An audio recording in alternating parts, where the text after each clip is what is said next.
اس نے ایک تھیلا سونا، زیورات اور اس دستاویز کو اپنے پھٹے ہوئے لباس میں محفوظ کر لیا۔ صندوق دوبارہ بند کیا اور نہایت احتیاط سے اسی جگہ دفن کر دیا اور بھیڑیے کو اس کی حفاظت پر مامور کر دیا۔ پھر وہ شہر کی طرف پیدل چلتا ہوا روانہ ہوا۔ شہر 2 دن کی مسافت پر تھا۔ جب زرحان پہنچا تو وہ تھکن سے چور تھا اور لوگوں کو ایک مفلس بھکاری نظر آ رہا تھا، لیکن وہ سیدھا تاجروں کی سب سے شاندار سرائے میں گیا۔ محافظوں نے اسے نکالنا چاہا، مگر اس نے ایک سونے کا دینار نکال کر ان کے قدموں میں پھینک دیا اور ان کے چہروں پر حقارت کی جگہ احترام آ گیا۔ زرحان اندر داخل ہوا، ریشم سے بنے ہوئے شاندار لباس خریدے، غسل کیا، مشک و عنبر لگایا، بال کٹوائے اور داڑھی سنواری۔ اب وہ ایک بالکل نیا آدمی بن کر نکلا، ایسی ہیبت کہ نگاہیں ٹھہر جائیں، ایسا لگا کہ کبھی غربت اسے چھو کے بھی نہ گزری ہو۔ پھر زرحان عدالت عالیہ قاضی کی طرف روانہ ہوا۔ جب زرحان نے قاضی کو دستاویز دکھائی، عدالت میں سرگوشیوں کا شور مچ گیا۔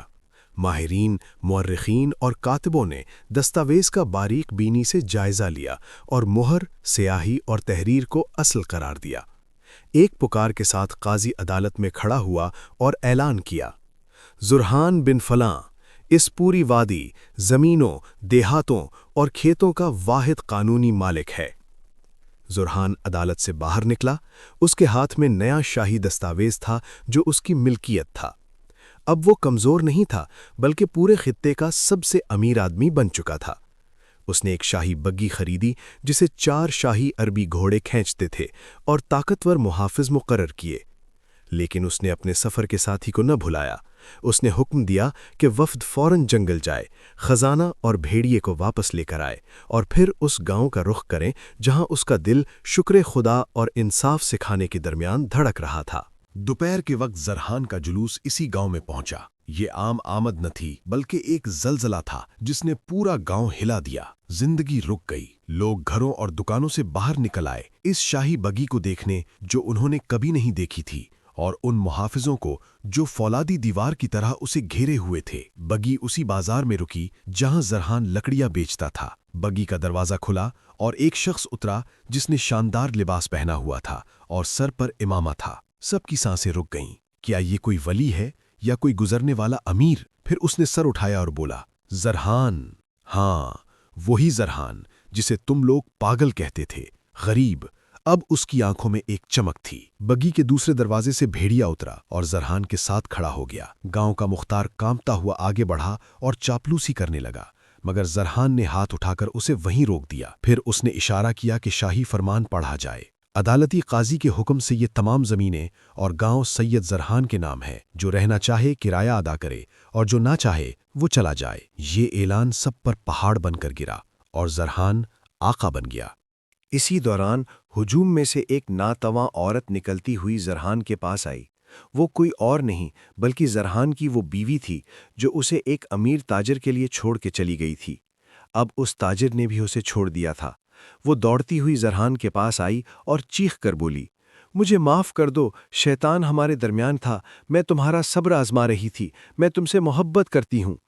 زرحان نے قاتل خاموشی سے اسے دیکھا، نہ غصہ نہ چیخ، خاموشی ہر لفظ سے زیادہ وزنی تھی۔ بھیڑیا ایک قدم آگے بڑھا اور غرایا۔ وہ عورت ڈرتی ہوئی رینگتی ہوئی پیچھے ہٹ گئی۔ زرحان نے سونے کی ایک تھیلی جیب سے نکالی اور اسے اس کے سامنے پھینک دیا، یوں جیسے ہڈی کتوں کے سامنے پھینکی جاتی ہے۔ اس نے بلند آواز میں کہا تاکہ پورا گاؤں سنے، یہ سونا ان برسوں کی قیمت ہے جو تم نے میری زندگی سے چرا لیے۔ چلو اسے لو اور جہاں چاہو چلی جاؤ۔ میرا دل اس درندے میں وہ وفا پا چکا ہے جو مجھے تم میں اور انسانوں میں کہیں نہیں ملی۔